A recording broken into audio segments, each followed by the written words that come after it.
Hello students, welcome back to Maheshwari Pathshala. अब हम पढ़ रहे हैं कंसिस्टेंसी एजम्पशन। बहुत ध्यान से पढ़िएगा, एक एग्जांपल से आपको समझाएंगे। देखें, accounting practices and principles are applied shall be applied year after year. कह रहा है जो हमने अकाउंटिंग प्रिंसिपल्स और जो हमारी प्रैक्टिस जो भी फॉलो की है वो ईयर आफ्टर ईयर सेम रहेगी। Correct. According to the consistency assumption, accounting practices once selected यानी वंस सिलेक्टेड एंड अडॉप्टेड यानी हमने सेलेक्ट कर ली, अडॉप्ट कर ली, should be applied consistently year after year. Year after year क्या करेंगे, उसको ही हम फॉलो करेंगे। The concept helps in better understanding of accounting information and makes it comparable. देखिए, जब वो सेम रहेगा, हमारी प्रैक्टिस सेम रहेगी, प्रिंसिपल सेम रहेंगे, तो हम इजीली उसको क्या कर पाएंगे, कंपेयर कर पाएंगे ईयर आफ्टर ईयर। मान लीजिए पिछले वर्ष हमें 50 लाख का प्रॉफिट हुआ, इस साल 30 लाख का प्रॉफिट हुआ, तो हम पता लगा पाएंगे क्योंकि हमने प्रैक्टिस क्या की है, सेम किया और सेम प्रिंसिपल्स फॉलो किए हैं। तो हम उसमें कंपेयर करेंगे कि किस कारण से हमारा जो प्रॉफिट है वो कम क्यों हुआ है। ठीक है। The concept helps it better understanding of accounting information and makes it comparable with that of previous years consistently and eliminates personal bias यानी personal bias खत्म हो जाते हैं and helps in showing result that are comparable. The concept is particularly important, ये important है when alternatives accounting practices are equally acceptable.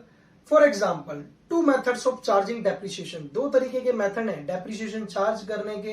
एक है WDV method and second one is straight line method, are equally acceptable.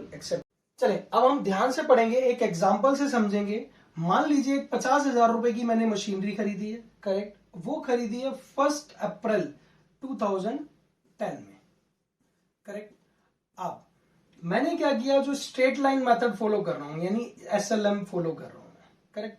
Straight line method में क्या होता है, जो original cost जो होती है उसी के ऊपर डेप्रिसिएशन लगता जाता है, यानी 5,000 रुपए 5,000 रुपए हर साल डेप्रिसिएशन लगता रहेगा। करेक्ट। एक होती है हमारे पास WDV मेथड यानी रिटर्न डाउन वैल्यू मेथड।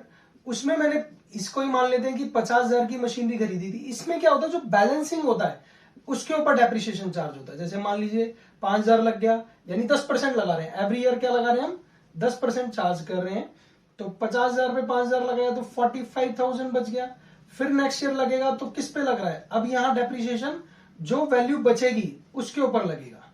समझ पा रहे हैं बात को, जो वैल्यू हमारे पास बचेगी उसके ऊपर डेप्रिसिएशन लगेगा। मेरा मूड बदला, मैंने क्या किया, एक काम करते हैं, इसको चेंज कर लेते हैं, स्ट्रेट लाइन से WDV पे आ जाते हैं। नहीं जी, ऐसा नहीं करेंगे आप। करेक्ट। वही एजम्पशन बता रही है कि आपने एक कंसिस्टेंट रहना है। कंसिस्टेंट का मतलब कि आप एक ही मेथड पे, अगर आपने इस मेथड को सिलेक्ट किया है तो इसी मेथड से डेप्रिसिएशन लगाते रहेंगे, इस मेथड को सिलेक्ट किया है तो इसी मेथड को, आपने कोई चेंजेस नहीं करने हैं। देखें, दोबारा पढ़ेंगे। For example, two methods of charging depreciation, the assumption method once chosen and applied should be applied consistently year after year to make the financial statement comparable.